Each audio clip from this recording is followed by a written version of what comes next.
Inner engineering खंड 2 उपवास का महत्व।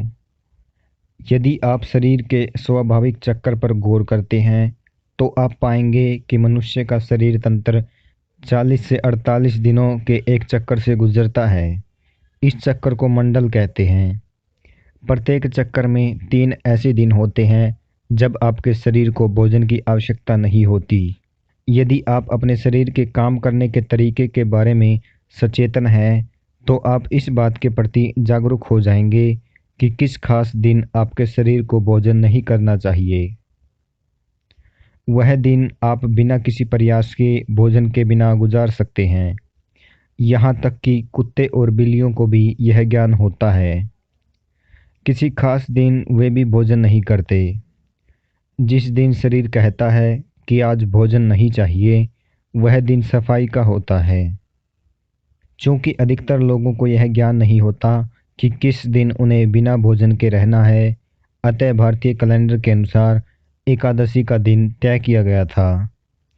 चंद्रमास के 11वें दिन को एकादशी कहते हैं और यह हर 14 दिनों में एक बार आता है। पारंपरिक तौर पर इस दिन को उपवास का दिन माना गया है। ऐसे लोग जो मेहनत का काम करते हैं और भोजन के बिना नहीं रह सकते, या वे लोग जिनके पास इसे सहारा देने के लिए उपयुक्त आध्यात्मिक अभ्यास नहीं है, वे फलाहार कर सकते हैं। यदि आप अपने शरीर और मन को पर्याप्त त्याग किए बिना जबरदस्ती उपवास करते हैं तो आप अपने स्वास्थ्य को केवल हानि ही पहुंचाएंगे। किंतु यदि आवश्यक अभ्यास से आपका शरीर, मन और ऊर्जा ठीक से तैयार हैं तो उपवास करना आपके लिए काफ़ी लाभदायक हो सकता है। ऐसे लोग जो अक्सर चाय कॉफ़ी पीने के आदी होते हैं, उनके लिए उपवास बहुत कठिन हो सकता है। इसलिए उपवास से पहले अपने शरीर को सही प्रकार का भोजन देकर तैयार करना आवश्यक है। विशेषकर अधिक पानी धारण करने वाले खाद्य पदार्थ जैसे फल और सब्जियां।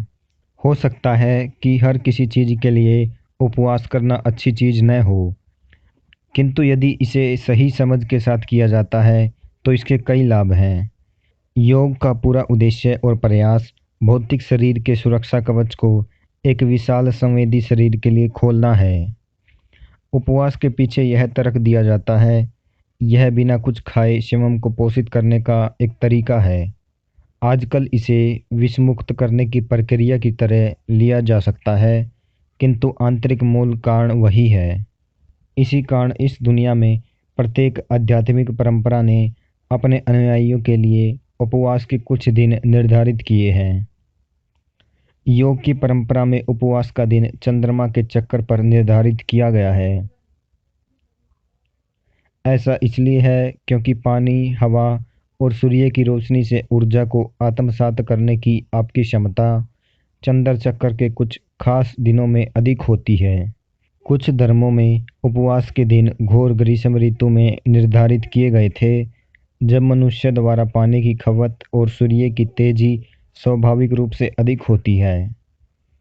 मेरी परदादी को, जो एक शानदार वृद्ध महिला थी, जो लोग अच्छे से नहीं जानते थे, उन्हें सनकी समझते थे। परदादी अक्सर अपना खाना चींटियों और गोरैयों को खिला देती थी।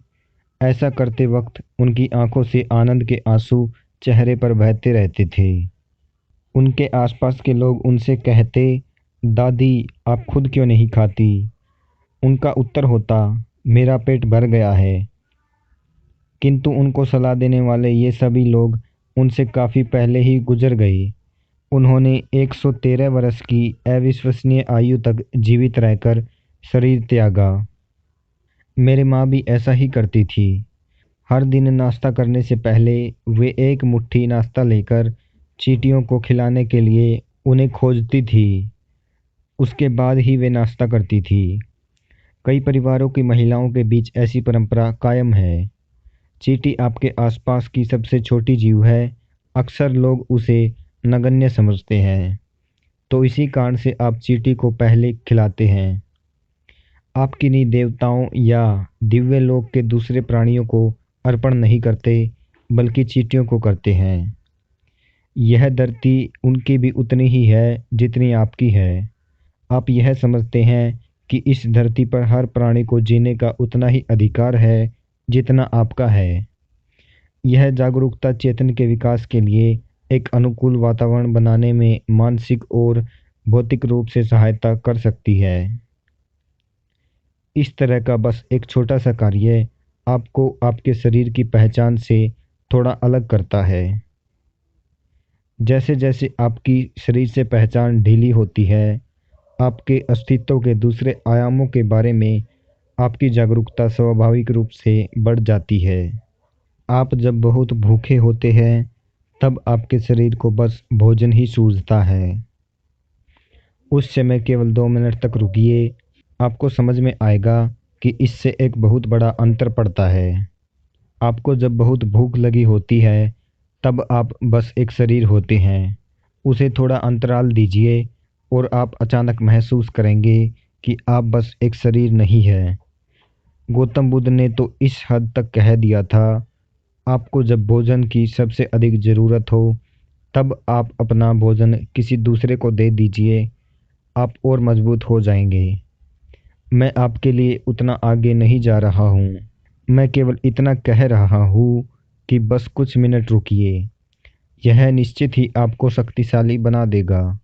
अगर भोजन आपकी बहुत बड़ी व्यवस्था है तो अच्छा होगा कि आप चेतनापूर्वक एक समय का भोजन छोड़ दें। ऐसा करके देखिए, जिस दिन आप बहुत भूखे हो और आपकी पसंद के व्यंजन बन रहे हो तो उस समय का भोजन छोड़ने की कोशिश कीजिए। यह खुद को यातना देने के लिए नहीं है, बल्कि यह बस उस यातना ग्रह से मुक्त होने के लिए है जो आपका शरीर बड़ी आसानी से बन सकता है। आप कैसा भोजन करते हैं, कितना भोजन करते हैं और कैसे भोजन करते हैं, इसे एक विवस्थापूर्ण व्यवहार से एक चेतनापूर्ण प्रक्रिया में बदलना, यही उपवास का सार है। साधना, बस इसे आजमा कर देखिए। आज से 25% प्राकृतिक अनपका या सजीव भोजन, फल और सब्जी लेना शुरू कीजिए और धीरे धीरे करीब 4 से 5 दिन में उसे 100% तक ले जाइए। उस पर 1-2 दिन तक कायम रहिए और फिर धीरे धीरे 10% की दर से कम करते जाइए। अगले 5 दिन में आप 50% प्राकृतिक भोजन और 50% पके भोजन पर पहुंच जाएंगे। यह उन लोगों के लिए आदर्श भोजन है जो हर दिन 16 से 18 घंटे तक सक्रिय रहना चाहते हैं। याद रखिए, यदि आप पका भोजन करते हैं तो आप एक समय का भोजन 15 मिनट में भी कर सकते हैं। यदि आप प्राकृतिक या कच्चा भोजन करते हैं तो आपको भोजन की मात्रा के अनुसार अधिक समय लगेगा, क्योंकि आपको उसे अधिक देर तक चबाना होगा। लेकिन शरीर की प्रकृति ऐसी है कि वह 15 मिनट बाद आपसे कह देगी कि बस हो गया। इसलिए लोग कम खाने लगते हैं, वजन कम होता है और तब उन्हें लगता है कि कच्चा भोजन उनके लिए अच्छा नहीं है। आपको बस यह ज्ञान होना चाहिए कि आप कितना खा रहे हैं।